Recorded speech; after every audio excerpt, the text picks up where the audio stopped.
आज की इस प्रेस कॉन्फ्रेंस में मीडिया के सभी साथियों का स्वागत है। मेरे साथ में हमारी पार्टी के शिक्षा विंग के संयुक्त सचिव, प्रदेश संयुक्त सचिव सुकेश दीवान जी, हमारे लोकसभा के इंचार्ज सत्यनारायण यादव जी, हमारे व्यापार प्रकोष्ठ के जिलाध्यक्ष हरेंद्र शर्मा जी।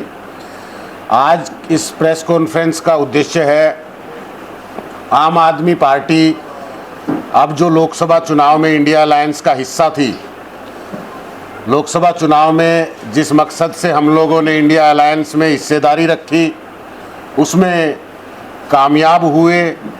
एक निरंकुश सरकार पे अंकुश लगाने का जो मकसद था, उसमें 100% आम आदमी पार्टी इंडिया अलायंस अपने उद्देश्य में खरे उतरे, वो जीत हासिल की।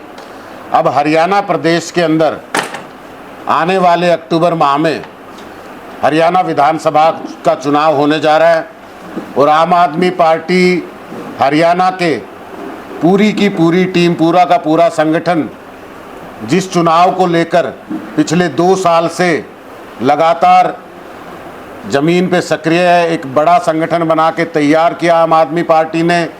हरियाणा के अंदर दिल्ली और पंजाब की तर्ज पर काम करने की राजनीति को स्थापित करने के लिए आम आदमी पार्टी अब चुनाव लड़ने के लिए पूरी तरह से तैयार है। इसी को लेकर कल करनाल के अंदर प्रदेश स्तर के पदाधिकारी बैठक की गई, कार्यकर्ता सम्मेलन किया गया। राष्ट्रीय संगठन महामंत्री संदीप पाठक जी की अगुवाई में इस सम्मेलन में कल विधानसभा चुनाव को लेकर आम आदमी पार्टी ने शंखनाद किया, आगाज़ किया।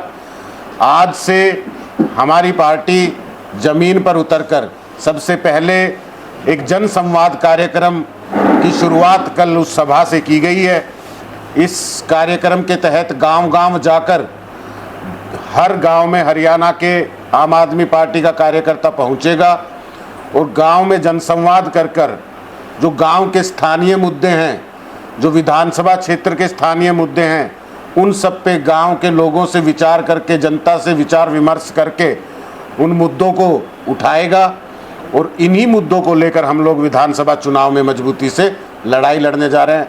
हमें पूरा विश्वास है कि जिस लड़ाई को 2 साल से लड़ने की तैयारी आम आदमी पार्टी कर रही थी, 2024 के विधानसभा चुनाव में दिल्ली में जिस तरह से प्रचंड बहुमत की सरकार आम आदमी पार्टी बनाती आ रही है, पंजाब में जिस तरह से प्रचंड बहुमत की सरकार बड़े बड़े राजनीतिक दलों को पछाड़कर आम आदमी पार्टी ने बनाई, हरियाणा के अंदर भी त्रस्त जनता जो लगातार कभी इनेलो के राज में, तो कभी कांग्रेस के राज में, तो भारतीय जनता पार्टी के राज में, तो जेजेपी के गठबंधन वाले राज में जिस तरह से परेशान हुई है, जिस तरह से आज हर वर्ग परेशान है, चाहे हमारे किसान भाई, चाहे हमारे व्यापारी भाई, कर्मचारी भाई, हमारे प्रदेश की महिलाएं, हमारे प्रदेश का एक एक वर्ग, हमारे प्रदेश का युवा बेरोजगारी से जूझ रहा है। पिछले 5 साल के अंदर भारतीय जनता पार्टी की गठबंधन की सरकार एक भी रोजगार उपलब्ध नहीं करा पाई। बार बार इन मुद्दों पर आम आदमी पार्टी मुखरता से अपना पक्ष भी रखती रही है, आंदोलन भी करती रही है। तो हर वर्ग का जिस तरह से शोषण किया गया भारतीय जनता पार्टी और उससे पहले कांग्रेस और उससे पहले क्षेत्रीय दल इनेलो द्वारा, या और भी जितने भी दल अब तक सरकार में शामिल रहे हैं, अब आम आदमी पार्टी एक बड़े विकल्प की तरह जनता के बीच में है। और हम जहां भी जाते हैं, जनता एक ही चर्चा करती है कि काम तो दिल्ली और पंजाब में जिस तरह से अरविंद केजरीवाल ने करके दिखाया, हिंदुस्तान की राजनीति में आज तक किसी नेता ने, किसी पार्टी ने इस तरह से काम नहीं किया। जिनकी कथनी में जो कह दिया एक बार, वो 100% उन्होंने अपने पूरे कार्यकाल में पूरा किया हो। ऐसी पार्टी आम आदमी पार्टी है और हमें पूरा विश्वास है कि लोग सर माथे रख के आम आदमी पार्टी को इस बार मजबूती से आम आदमी पार्टी की सरकार हरियाणा में बनाने जा रहे हैं। सर, पंजाब में आम आदमी पार्टी की सरकार है और हरियाणा में बीजेपी की सरकार है। आपको पता है कि दक्षिण हरियाणा की प्यास SYL नहर से जुड़ेगी, तो उसके लिए क्या कार्रवाई आम आदमी पार्टी? देखिए, बहुत बार इस पे चर्चा भी हुई है, आप लोगों के माध्यम से भी ये सवाल बार बार पूछा गया है और इस पे बहुत ही स्पष्ट जवाब हमने हर बार दिया भी है। दिल्ली ना हरियाणा और पंजाब के इस SYL के मुद्दे को लेकर पंजाब के अंदर आम आदमी पार्टी की सरकार जब से बनी है, बार बार ये सवाल उठता है कि हरियाणा को आपकी सरकार जो है वो पानी नहीं दे रही। आपकी सरकार पंजाब में बनी, पंजाब के लोगों का और आपकी सरकार का जो कहना है वो ये है कि पंजाब को खुद के लिए उपयुक्त पानी नहीं मिल रहा। वहाँ पर आधे जो ज़िले हैं वो पानी के लिए तरस रहे हैं, पानी की वहाँ पे पूर्ति नहीं की जा पा रही। इसी के साथ अगर दूसरे पहलू को जोड़ा जाए, जो केंद्र की मध्यस्थता की बात भी होती है और केंद्र की जिम्मेदारी की बात भी होती है, तो केंद्र के हमारे प्रधानमंत्री नरेंद्र मोदी जी ने 2018 में ये बात कही थी, जो आज पंजाब सरकार भी बार बार दोहरा रही है, कि पाकिस्तान में जो पानी जा रहा है अगर उसको रोक लिया जाए तो हरियाणा पंजाब के साथ साथ देश के उत्तरी भारत के अनेक राज्यों की जो पानी की कमी है वो पूरी की जा सकती है। और नरेंद्र मोदी जी ने 2018 में खुले मन से एक बयान में ये कहा भी था कि देश का पानी पाकिस्तान में जा रहा है, नरेंद्र मोदी इस पानी को रोकेगा। और नरेंद्र मोदी ने इस पे काम करना शुरू कर दिया है। तो 2018 में शुरू किया काम कहाँ तक पहुँचा? क्यों नहीं अब तक पंजाब की प्यास बुझ पा रही? क्यों नहीं अब तक हरियाणा को अपने हक का पानी मिला? क्यों नहीं उत्तरी भारत के अनेक राज्यों को अपना पानी मिला? इसका जवाब नरेंद्र मोदी जी को देना चाहिए। जब रोजगार को लेकर डॉक्टर अभय सिंह यादव से बात की गई तो उन्होंने कहा कि जो दिल्ली सरकार की मंत्री धरना प्रदर्शन कर रही है ये एक फैशन बन चुका है, तो इसमें क्या? देखिए, हरियाणा के जितने भी राजनीतिक मंत्री हैं, अगर वो दक्षिण हरियाणा से आज उन्हें जल मंत्री बनने का सौभाग्य मिला है और दक्षिण हरियाणा इस वक्त पानी की किल्लत से जूझ रहा है। मैं गाँव के दौरे पे था, जिस तरह से गाँव में आज लोगों को पानी की सप्लाई नहीं मिल रही। नांगल सिरोही के अंदर, महेंद्रगढ़ उन्हीं के क्षेत्र में आता है, उन्हीं के ज़िले में आता है। नांगल सिरोही जो है, वहाँ मैं लोगों की बात सुन रहा था कि उनको पानी की समस्या से जूझना पड़ रहा है। लोग आज घर तक पानी नहीं पहुंच रहा, नल सूखे पड़े हैं, लोग मटका लेके दूर दूर तक जा रहे हैं, पानी इकट्ठा कर रहे हैं, बच्चों को नहलाने का, नहाने का, पीने का, सब पानी किसी तरह स्टोर करके गुजर बसर कर रहे हैं।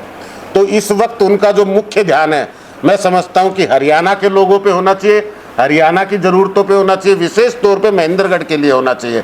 अभय सिंह जी अगर दूर की बातों में लगे रहेंगे तो हरियाणा के लोग प्यासे मरते रहेंगे। आम आदमी पार्टी के जिला अध्यक्ष महेंद्र राठौर ने भी अपने साथियों के साथ पार्टी की प्राथमिक सदस्यता से भी इस्तीफा दे दिया है, क्या कहेंगे? देखिए, ये एक संघर्ष का सफ़र है। आम आदमी पार्टी में जो भी साथी जुड़ते हैं वो सिर्फ और सिर्फ आम लोगों की व्यवस्थाओं, सुविधाओं, समस्याओं के लिए जुड़ते हैं। और आम आदमी पार्टी आम लोगों के लिए संघर्ष करने के लिए जानी भी जाती है। आज चाहे दिल्ली की जितनी भी हमारी सुविधाएं सरकार बनने के बाद, चाहे पंजाब में जो काम हो रहे हैं, उन सब कामों से आम लोगों को सहूलियत मिलती है, आम लोगों की सुविधाएं बढ़ती हैं। कई बार ऐसा संकट देखने को मिलता है, जब संघर्ष का दौर आता है तो कुछ मजबूत साथी वो कहीं ना कहीं विचलित हो जाते हैं और इस तरह के संघर्ष के रास्ते को छोड़ देते हैं या छोड़ने को मजबूर हो जाते हैं। महेंद्र सिंह जी हमारे बहुत अच्छे जिलाध्यक्ष रहे, मजबूती से उन्होंने काम भी किया और उनके काम करने के तरीके और उनके जिस तरह का उनका प्रभाव था, उसको देखते हुए पार्टी ने उनको उचित स्थान भी दिया, उचित जिम्मेदारी भी दी। लेकिन अब जाके कहीं ना कहीं उनके व्यक्तिगत विचारों में ये कहीं उस संकट में, इस दोराहे पे वो इस फैसले को इस तरह से अपनी तरफ ले गए कि वो आज पार्टी के साथ छोड़कर अकेले, यानी कि आज पार्टी का साथ आगे संघर्ष करने के रास्ते को छोड़कर दूर हो चले हैं। तो हम ये समझते हैं कि ज़रूर उनकी कोई मजबूरी रही होगी, ज़रूर कहीं ना कहीं इस संकट से वो जूझ नहीं पाए होंगे या फैसला उन्होंने अपना लिया होगा। आम आदमी पार्टी के बाकी मजबूत साथी सभी, जो आम जनता जो जुड़ी हुई है, जो लाखों का हमारा संगठन है, वो आज भी आम आदमी पार्टी के साथ चल रहा है और संघर्ष के रास्ते पे चल रहा है। सर, मुख्य रूप से विधानसभा चुनाव अभी होने वाले हैं, आम आदमी पार्टी किस एजेंडे को लेकर चुनाव में मैदान में आएगी? आम आदमी पार्टी मुख्य रूप से जो मूलभूत सुविधाएं हैं जनता की, जो हम दिल्ली पंजाब में करते हैं, उसको लेके रखेंगे।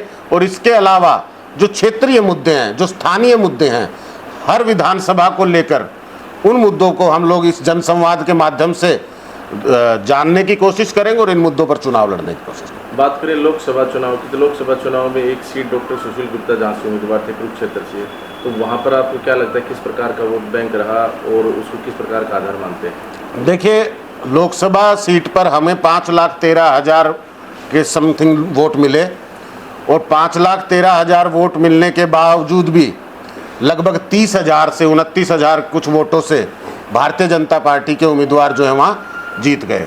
आम आदमी पार्टी ने मजबूती से इस चुनाव को लड़ा। वोट जो रिज़ल्ट है, जो वो नंबर ऑफ वोट्स हैं, वो अपने आप में एक उदाहरण है उस लड़ाई का, उस संघर्ष का। और मैं समझता हूँ एक छोटी सी हार कहीं ना कहीं जो रही है, तो उसमें बहुत सारे कारण शामिल हो जाते हैं। बहुत सारे कारण शामिल होने का मतलब ये होता है कि जब हम गठबंधन में होते हैं तो कांग्रेस के अंदर उस वक्त जो भीतर घात जो आज खुलकर सामने आ रही है, इसका जो खामियाजा है वो कार्यकर्ताओं को, वो मतदाताओं को भुगतना पड़ता है। तो ये छोटे छोटे मार्जिन की जो हार होती है उसमें इस तरह के कारण जो है वो मुख्य रूप से समझे जा सकते हैं। जी, अभी महेंद्रगढ़ जिले की अगर हम बात करें तो क्या यहाँ पर पार्टी ने अपनी उम्मीदवारी जो है घोषित कर दी है, करेंगे, क्या स्टेटस? नहीं, उम्मीदवारों को लेकर अभी पार्टी ने कोई भी गतिविधि शुरू नहीं की है। विधानसभा चुनाव को लेकर जनता के बीच में जाने का जो रोड मैप है वो तैयार कर लिया है, और वो जनसंवाद कार्यक्रम गांव-गांव पहुंचकर, हर ब्लॉक के हर गांव में, हर गली में, हर व्यक्ति तक पहुंचकर उनसे संवाद करके जन समस्याओं को समझना और उनको अपने मैनिफेस्टो में शामिल करना और उनके लिए संघर्ष करना आम आदमी पार्टी ने तय कर लिया। महेंद्रगढ़ विधानसभा में किन मुद्दों के साथ आम आदमी पार्टी जा रही है? देखिए, महेंद्रगढ़ विधानसभा में अनेक मुख्य मुद्दे हैं, विशेष रूप से जिस पर आज हम चर्चा कर रहे हैं, मुख्यालय को लेकर, जिला मुख्यालय को लेकर महेंद्रगढ़ के लोग लगातार आवाज उठा रहे हैं। अब प्रदेश की सरकार जो है वो कुछ नए जिले बनाने जा रही है, और नए जिलों की घोषणा में महेंद्रगढ़ का नाम ना शामिल होना, यानी नारनौल को अलग से जिला बनाने का नाम ना शामिल होना, और महेंद्रगढ़ को पूर्ण रूप से जिले का दर्जा मिला रहे, यहाँ पर मुख्यालय बने, इसको शामिल ना करना, ये महेंद्रगढ़ के लोगों के लिए विश्वासघात है, जो भारतीय जनता पार्टी के साथ पिछले 10 साल के अंदर लगातार उसका सहयोगी बनकर उसको मजबूत करता रहा।